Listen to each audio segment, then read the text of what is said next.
Okay, welcome. Thank you very much for clicking on. I've got a bit of an interesting film for you today. We're going to have a vlog. Just a general chit chat. Some of the things I'm going to cover in today's film. I almost blew up an aeroplane. That's the first. PayPal disputes. Again. I'm going to talk about one or two of my blog posts, skill sharing, some of my recent films, and some of the articles on my website and my star finds. So it'll be an interesting one today, but you want to know how I almost blew up an aeroplane? Yeah, it sounds crazy, I know. What can I say? I'm just a little old antique dealer who almost blew up a plane. Anyway, sold a crystal decanter to Australia. It's a simple Edinburgh crystal decanter. And 2 weeks pass, bang on my door. They hand me the decanter back. And have a look at this.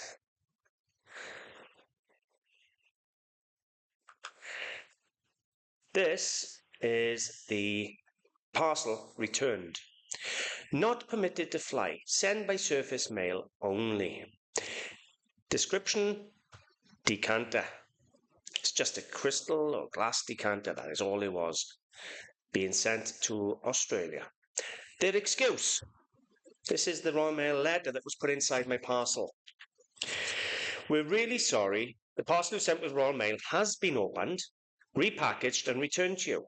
If I can explain. In order to ensure we comply with national and international air transport regulations, Royal Mail is required to subject all items destined for carriage by air to specific aviation security controls. Parcels are only ever examined or opened by authorised, fully security vetted personnel for the sole purpose of ensuring that no prohibited or dangerous goods are transported in our network. Having examined your parcel for the reasons outlined above, dangerous or prohibited, your item contains areas of density we're not able to clear via our security controls available to us. For this reason, we've securely released your parcel and returned it to you. It's a flipping crystal decanter. When is a glass bottle going to blow up a bloody aeroplane? Somebody please tell me that. Now, this is a simple glass decanter. Work it out. They scanned it. They said, oh, it's got some dense parts. They opened it. They inspected it. They looked at it. Ooh, it's a pretty glass decanter. Now we won't put that on an aeroplane. It might blow up. Use a bit of common sense. Oh my God. They have literally scanned it, found it's got some density in the glass. Opened it up to look at it and see what it is. Oh, it's a glass decanter. Is it on our prohibited items list? No. Then it must be a danger. Let's send it back. So I wrote to Royal Mail and I said, what the hell are you playing at? It's a glass decanter. And they said, well, we recommend you don't put it in our service. So I've demanded a refund. So we're going to wait and see whether a refund comes back, because that was a £40 parcel. Now I'm going to pay £74 to ship it with Parcel Force, which is in fact is Royal Mail anyway, but it's a different company. So we'll see if Parcel Force can send it. Crazy. Now, I don't care that they returned the item as long as I get my postage back. I'm more angry that my customer isn't getting their stock. It looks bad on my company. The reputation and the appearance and the opinion of my company and the reviews is all that's important to me. If I lose a bit of money, I lose a bit of money. My business, I want to build it up to a multi-million-pound business. And the way to do it is not by not delivering on product. So Royal Mail, very, very disappointed. Then there's this PayPal dispute number 2. Now, if you're aware, I sold an item 2 or 3 weeks ago, shipped it off. I sold an item 6 weeks ago, shipped it off. They received it. 2 or 3 weeks later, they file a dispute with their credit card saying, we didn't authorize this payment. The credit card filed a chargeback with PayPal. PayPal said, the only chance you got is to prove you delivered it to them. So I sent the proof of confirmation of delivery, the signature, the track, and the lot. They'd had the item. They'd received it, accepted it, and kept the item. Sent all that to PayPal. They forwarded it to the credit card company. The credit card company, first of all, give the money back to the buyer. The buyer kept the item. The credit card company put charges on because the original payment was something like £101 and they charged me £127. So there was £26 of charges there for the credit card company. Then PayPal charged me another £14 on top of that, which after playing nuts with PayPal, they give me back the £14.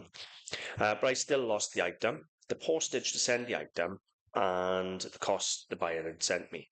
So I lost all in all about £200 give or take on that first parcel. Anyway, 2 weeks later, I had an order for a set of plates to go to America. Now, they bought them on a weekend, so the weekend, I don't ship out on the Saturday and Sunday anyway, I never do because they're my busy days, they're the boot sale days. I ship out Monday to Friday. Anyway, I shipped it out on the Monday. They'd obviously emailed me on the Monday, but I have hundreds and hundreds of emails, as you can imagine.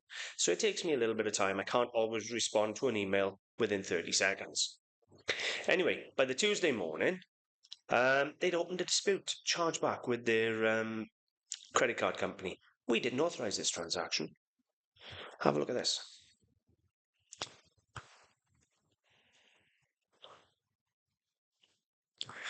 So, the buyer has filed a chargeback with a card issuer for the following reason. The buyer stated they did not make this purchase.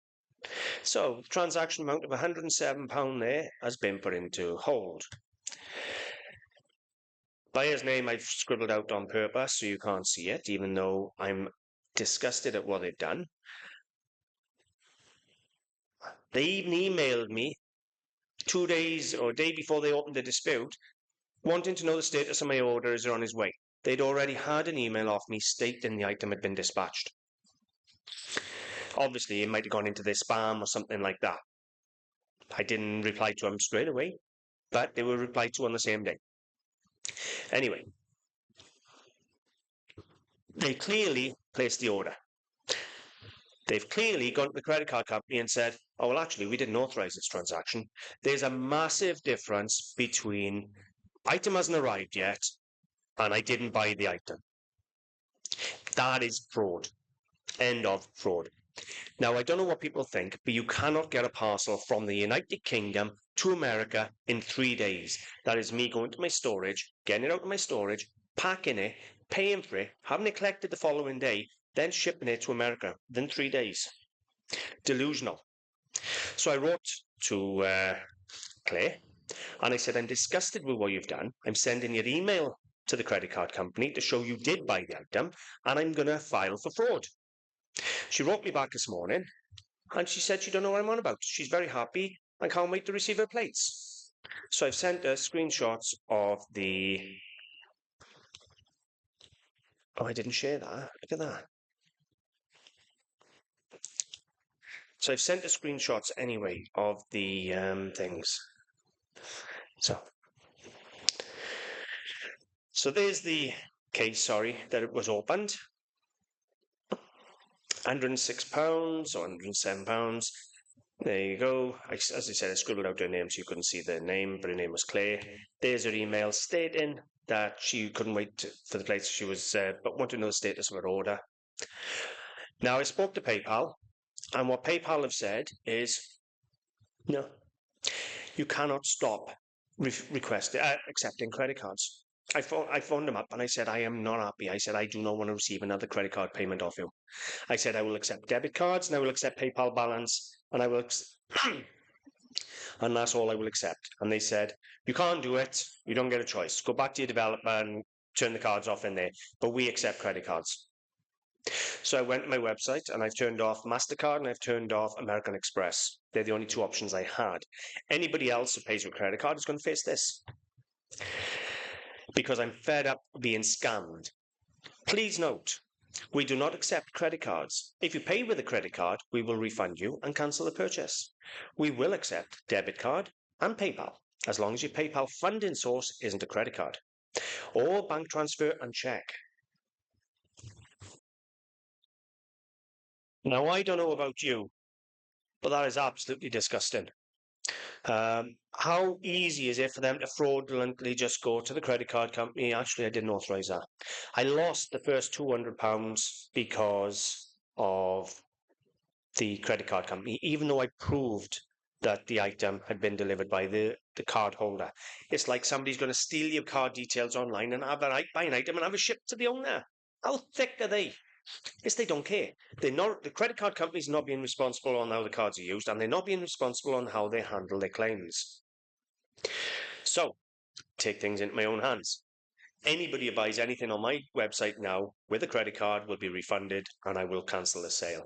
And I understand we have to accept the losses and the scams as part of our costs. And as a rule, I do. I get stolen off of car boot sales. I build it into my cost. I have damages. I build it into my cost. I have missing parcels where I take the loss. Okay, Royal Mail don't cover the antiques and the glass and things I sell. Fine. And occasionally I'll accept the odd scam. But I got scammed last week and I had clear evidence of proof that it was delivered, and I still lost. What more can you do if you can prove you've done everything you can and they've had the item, and the credit card company go, well, they're going to keep the item and the money, and you're out of the pocket the postage and the cost of the item. So, yeah, there's only so much I'm willing to bend over. And then this one now, I can't even prove they've had the item yet because it's still in transit. It's only left the UK 2 days ago. So it's still in transit. They haven't even cleared customs yet. So now PayPal's going to look at this and go, oh, well, actually, they haven't had the item yet. Of course they haven't. It's only been 4 or 5 days, and you've allowed them to file a dispute. So I've told PayPal straight. I said, if you pay them back on this one, I said, I'm done with PayPal. If I can find another company, I don't care. I'm done with PayPal. I'm just disgusted. And then I had an email off PayPal this morning. Oh, we hear you've talked to our customer service. I hope you found our resolution satisfactory. What resolution? So yeah, at the moment, I'm not a fan of PayPal, and I am no longer accepting credit cards. I'd love to know what you think. Do you have a different payment option where you can accept cards but choose what cards you accept? I would really honestly love to know. If you've got a website and you accept debit cards and things like that, and you don't have to use PayPal, let me know. And I don't mean somebody like the bank where I have to pay massive processing fees and things like that, and I can't control what they pay with. I don't want to accept credit cards. I don't want to accept them at all. A debit card doesn't have the same chargeback as a credit card does. And let's be frank, it's about time there's a mass suit against the credit card companies for these chargebacks. Because let's be honest, it's the credit card's responsibility to make sure their cards are responsibly used. If they're not, it's down to the credit card company to front the loss, not the seller. These credit card companies are making billions a year on the backs of people like me. And that's £400 I've lost. I know that claim there is only £106, but what you've got to realise, there's £40, £50 of postage. There's the cost of the items. I'm going to have another £14 PayPal charge. I'm going to have another credit card charge. So there's going to be another £200 loss per there on top of the £200 loss I lost a week or two ago. And I'm not going to keep doing it. Knowing it's as easy as that for them to just go to the credit card. No, I didn't actually authorize this. Thank you. And have their money back. Somebody needs to hold these credit card companies responsible. Anyway, that's the bad stuff. That's the stuff that really peed me off. I hate being robbed off. Blog posts. I've done a few blog posts, skill sharing.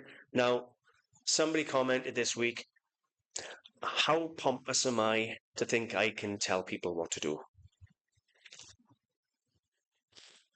I try not to listen to trolls and things like that, but I wanted to bring this one up for the simple reason. I'm not here to tell anyone what to do or how to do anything. I've been doing this for 20 plus years, 25 years. I've been buying as a child with my parents, car boot sales, so I've been doing it pretty much most of my life. And that's how I got into it as an adult and I needed to make money. I share the stories and the experiences and the mistakes and F-ups I've made in the hope that you can learn a lesson in the length of a video for what has taken me 10 years or 20 years to learn. It is entirely up to you if you like the advice, if you want to try the advice, if you want to listen to the advice or just laugh at my mistakes. I don't care. I love to share my passion. I share any skills I've learned or picked up, or any tricks and tips and secrets I've picked up. Not many dealers will share how to find an item for 50p. I try. And the upshot is I'm doing it. I love to share. I love to make these videos. I love to show my passion, share my finds with you. So yeah, it's entirely up to you what you take out of my videos. Whether you want to be entertained, whether you want to learn, whether you want to just say, I don't care, I ain't gonna listen to what you're saying, I'm gonna try it myself anyway. I don't mind. It is entirely up to you. I'm not a dictator. I'm here to share my stories, and what you take from them is entirely up to you. Now, I know there are some people out there who are really learning and making money off some of the tips and things I share. So if you're one of them, great, keep going. If you're one of the ones that just wants to watch and be entertained, I'm happy to have you here. I don't tell anybody what to do. It is entirely up to you what you do with anything I share in my videos. I try and be honest. If I totally mess up, I'll tell you I mess up. I'll say it as it is. Please or offend. I'm one of these people. Please or offend. I'll say things as they are. I'm quite straight. More often than not, I speak before thinking and really can annoy people. Anyway, some of the blog posts I want to share with you.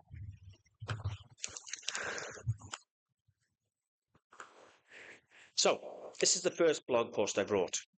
These are trade secrets. Hidden in plain sight, uncover the overlooked fortunes lurking in everyday antiques. And I wrote quite an in-depth article here on how to go to car boot sales and antique fairs and things like that, and how to find things. I've talked about how things are often overlooked because of their size, how small things are overlooked. Common everyday drinking glasses, how to make money from them. Sharing links on how to learn and identify different things. Crystal, how to make money off crystal, you name it. I've covered so many different articles in this on how to literally make money, how to buy stuff for 50p in a pound and sell it for hundreds. All right, that's the first one I want to share with you. It's entirely up to you what you take from it. Have a read. It is free to go and have a read in it. It doesn't cost you anything, and you may pick something up you can use. Then I thought this was apt. Since I'm being hit by a lot of scams lately, I thought, you know what? Let's make a video all about the scams at car boot sales. And I talk about how, let's say, I'll give you an example. They may buy a costume jewelry ring across the way by there, then come over to you on your store and you've got a tray of rings, and they may try on a silver ring or gold ring, go like that, and then put the costume on back. You have a quick look, see a ring back, and move on. But it might not be the ring that you should have had back. That's just one example. There's loads of examples of different scams in here. These are just articles I'm writing on my website. I just thought, share the knowledge, share the love.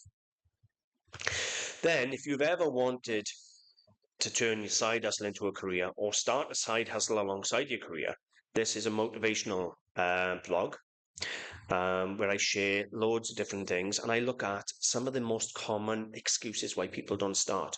I don't have the skills I need, or I can't compete in the market. I don't have the time, I'm too busy with work and life. I have no money, and I can't drive. These are all excuses I cover in my blog, and it's an interesting read. I've worked really hard on these for you, so I hope you find them interesting and useful. They're all on my website, antiquesarena.com, on the blog section, and they're the newest 3 blogs on there. And honestly, I think there's something on there for everybody. There really is. Now, I want to apologize for the sound and the graphics and everything lately on my videos. My Razer laptop has died totally, overheated, and I melted the processing unit to the motherboard. So that's dead. And I'm using my Acer core at the moment, Intel Core 17, and that's about dead now as well. So I've just bought myself a new tower unit with massive memory, massive graphics cards and things like that. And I bought myself a little vlogging mic. So hopefully things will start to improve. Now, I've done 2 films this week that may be of interest to quite a lot of people. The first film I done, I went to Porthcawl Town Centre, I put on a head camera, and I walked around the charity shops on a treasure hunt, a real life treasure hunt. And I filmed it all. And you get to see the one item I bought and how expensive the charity shops in Porthcawl are and how little they actually had in that day. Now, as a rule, I do buy out at Porthcawl charity shops. And you can buy out of charity shops, but they're so hit and miss. And the way to do it is by getting lots of them under your belt. So anyway, I done that film live, and just to share. Then I shared the charity shop where I get most of my stock, or a lot of my stock. And there is a new charity shop called Vintage Too Good to Waste, or Too Good to Waste Vintage and Retro. They're on Facebook. You can follow them on Facebook. Anyway, up in Treorchy in Wales, they have bought a school. The Too Good to Waste charity have bought a school, and they have turned it into an antique centre. They only sell vintage, antiques, and retro items, and the prices start as low as £2. So I done a film. I spoke to them. I said, "Can I come in and film?" They didn't ask me. I asked them. I wanted to film it because I buy out of there all the time. Anyway, they said, "Yeah, you come and film." Now, it's a head camera. It's unedited. So if I turn my head, you get a blur vision until I stop. I can't help it. That's the way it is. You see it exactly how I see it. But in that film, I bought a £300 tea set for £15, amongst other things. And that is an hour-long footage of me walking around one charity shop. That's how big it is. It's a school. It's huge. It's massive. It's amazing. Check that out. That's on my channel. I'll even put the link for that video in the description if you want to see it. Brilliant charity shop. And the film isn't for everybody. Some people can't take the fact the panning makes them go blurry. And then others have said, "Oh my God, amazing video." So it's not for everybody. Some people have absolutely loved it. Some people have gone, "No, I can't watch it with the panning." And that's entirely up to you. Right. I've got a list of what I'm following. Questions.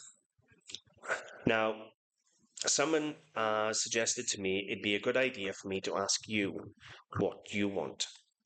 What content do you want on the YouTube channel? What content do you want in my blogs?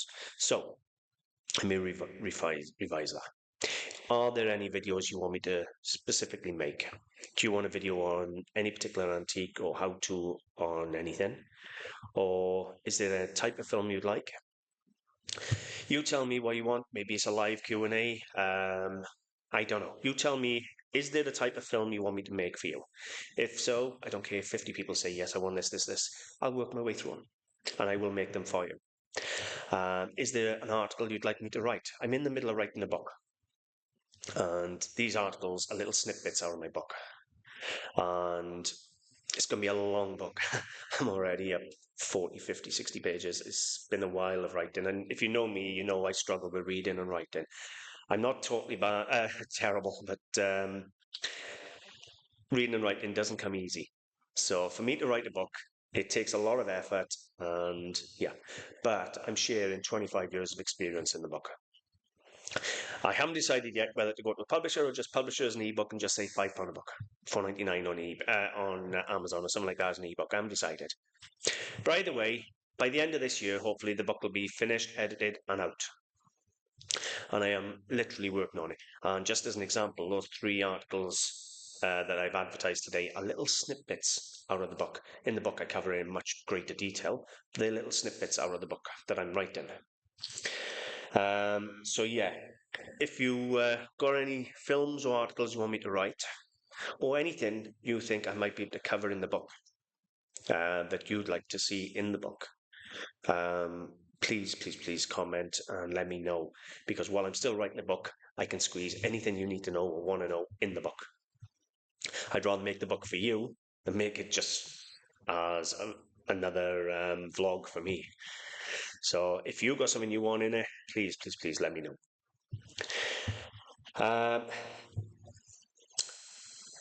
Another comment I had this week on my videos is, as you know, I do haul videos all the time because I'm literally buying all the time, and people want to see the treasures I bought. However, someone have said, "Well, how about actually making a video on your sold items instead of just the bought items?" So if you're unaware, I have a section on my channel for sold items. So if there's videos in there showing, I don't know how many there is. I probably got 10 or 20 or 30 videos of sold items, but I haven't finished categorizing them all into categories yet. I'm still sorting out my YouTube channel. At the moment, I think I might have about 10 of the videos edited and into the playlist. There are others in the channel, but you'll have to search for them. But if you want to just go to my playlists, there'll be a playlist for sold or recent sales and or sold videos. So if you want to see some of the sold videos, go to the playlist and have a look. In addition, I don't know if you're aware, I've actually made over the years about 6 or 7 videos on antique games. And what I mean by that is, can you guess the item? Every so often I'll have so many items in that I didn't know what they were, and I've had to research or ask for help. And I just say, do you know what? Let's make a game. And I'll pick 10 or 20 pieces and I'll say, right, let's see how many you can get out of 20. They're all in a playlist as well under games. So if you're interested in testing your antique knowledge, go to my channel, go to my playlist, and go to games and have a look. See how many you get right. I want to share some of my recent star finds with you before we finish the vlog off. And I've had beauts. So that's what I'm going to do to finish the film off today, is share some of my finds with you. So, down here. So this is the first one, which is a beautiful silver, solid silver vase from Iran, early 20th century, 1900 to 1930. Look at the size of that beautiful thing, not far off half a kilo of silver. I bought that in Cowbridge this Sunday for 50p. And this is in one of the haul videos. There's the hallmark. I didn't get it into the video because my computer was playing up terrible. But there's the hallmark. Even this computer, I'm having to turn off OBS every time I change screens because it crashes. So I'm having to turn off the computer and restart it every time I change screens. So like now, if I go back to single screen, I have to restart it, and then I'll have to edit it later in Adobe. I can't wait to get my new computer today. So yeah, I put it up for 695. I paid 50 pence for it, but that's in the film 1000% profit. It's actually a lot more than 1000% because I was originally going to put it up for £1 a gram, which is what I normally sell my silver for. But I thought this is such a really amazing vase. I thought, you know what, I want more than £1 a gram. So I want like £1.10, £1.20 a gram, whatever it works out at. But either way, it's a spectacular item. Then there was this. You saw this come in a video. I bought this in Gathligay car boot sale about a month ago. This is a mammoth drinking glass, 12 inches tall. It is mid-18th century, and it's English, and it has the best quality A-twist I think I've ever seen, the mercurial A-twist I've ever seen. Engraved hobs to the bowl, drawn trumpet bowl, plenty of weight to the foot. Look at that. Now, one of the ways to know if these are English or continental be by the quality of this spiral, whether it's in opaque, cotton twist, colours, anything, or just mercurial A-twist. Continental examples are not as neat, not as tight, not as precise. In fact, some of them are all over the place. Anyway, I put this up in a couple of Facebook groups and didn't get any answers. So I sent the images to Jeffrey at Druid Neat in Newbury.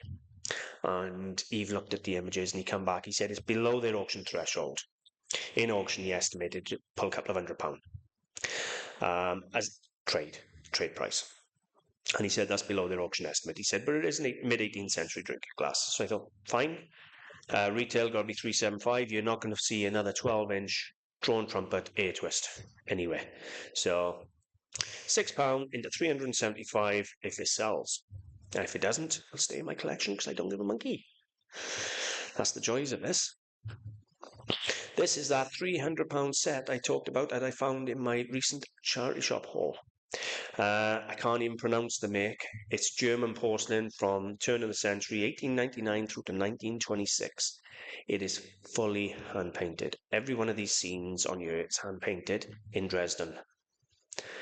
Absolutely spectacular. The only flaw with it was a tiny nick on the spout of the teapot. That's it. But look at that. These are all hand-painted scenes. The quality is absolutely breathtaking, and it is a fully stamped up piece. There's the tiny chip. That's all it is, that tiny chip.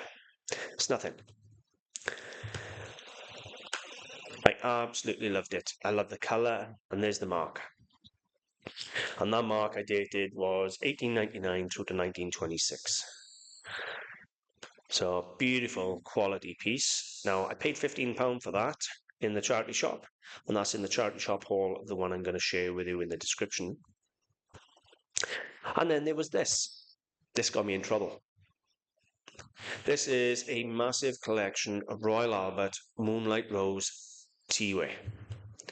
So you have a teapot, sugar bowl, cream jug, 6 dinner plates, 6 side plates, 6 tea plates, 6 saucers, 6 bowls, 6 cups, and a vase.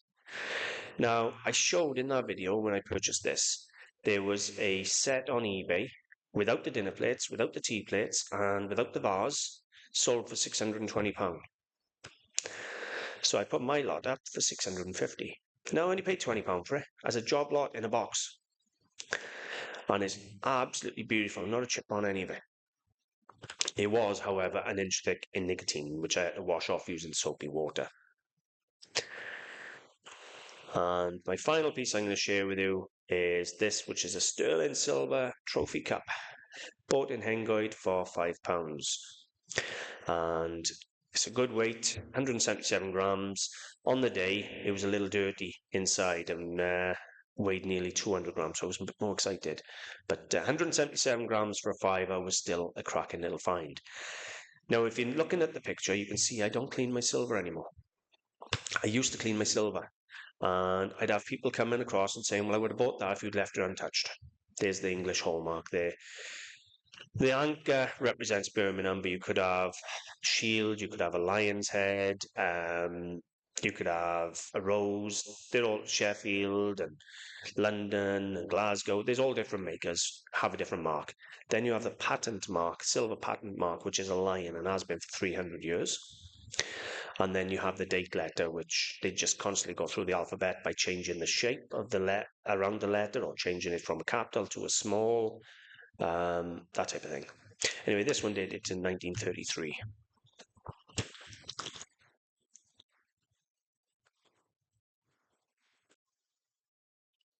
So, what do you think?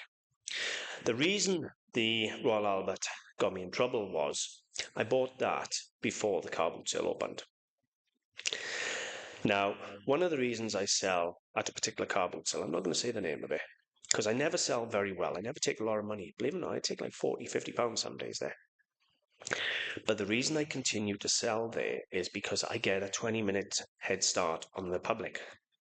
So I go in, I set up, and I still have 20 minutes to have a little walk around before the public come in. And the amount of stuff I buy in that 20 minutes justifies a day's work.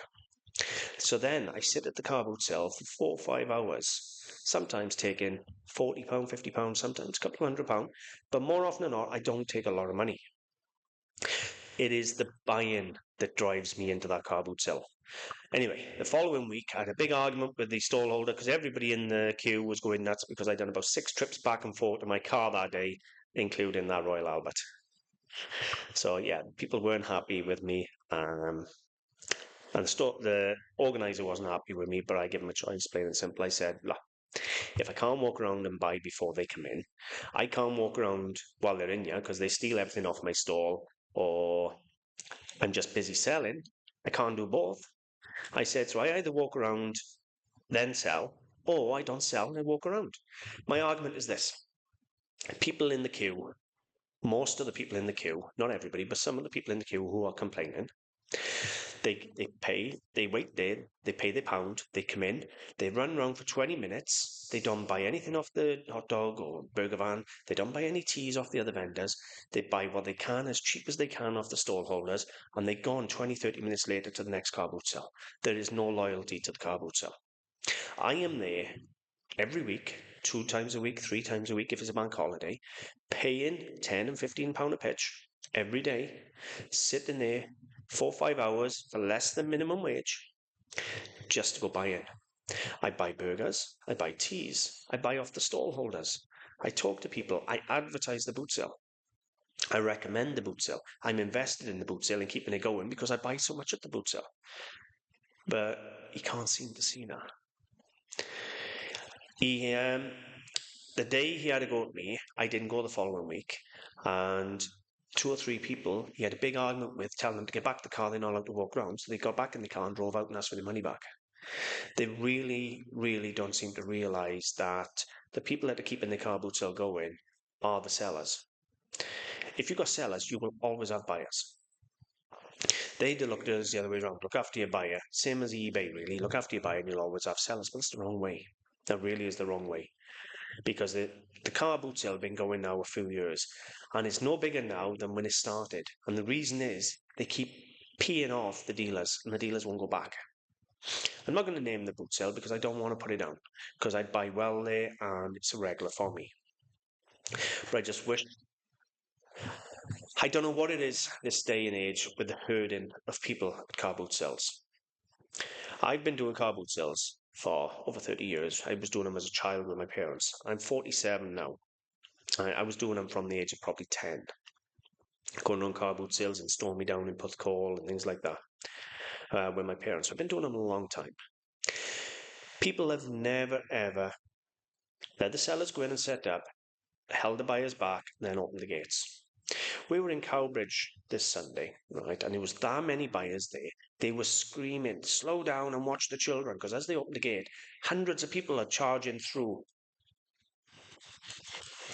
Hundreds of people are charging through the gate, and they're screaming, be careful, there's children, there's children. Now, first of all, that's a health and safety risk. Now, you could say that they keep the buyers out to give the sellers a chance to set up. Fine. Once the sellers are set up, why hold us out till, again, just let us in?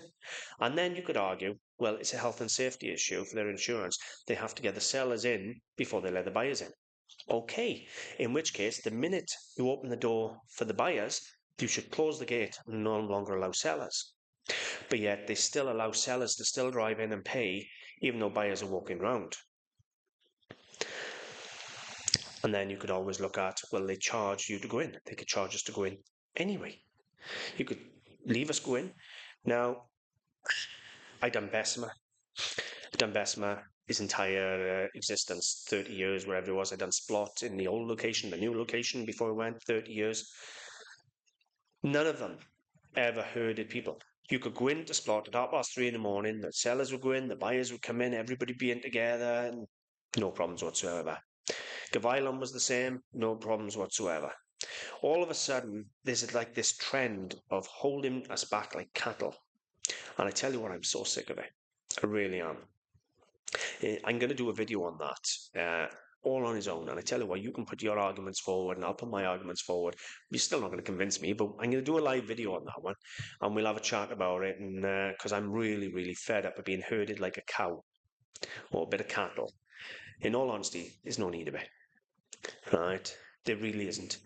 Because I find sellers are more overwhelmed with hundreds of people diving on their stall than what they would be with 2 or 3 people giving them grief when they're unpacking. I'll have to get some footage of, honestly, if I was to film down in Cowbridge Sunday, right, when they open them gates, seeing them coming through and seeing them just swarm onto the stalls was shocking. Yeah. Anyway, that's enough ranting for today's video, I think. If you've enjoyed, I'd love it if you could put a like and a comment, and if you really want to help the channel, a free way is by sharing the videos. You don't have to. If you want to help, I'm very grateful if you share the channel or even just mention it to a friend. You know, sharing is caring. Thank you very much, and I'll see you at the next video. Bye for now.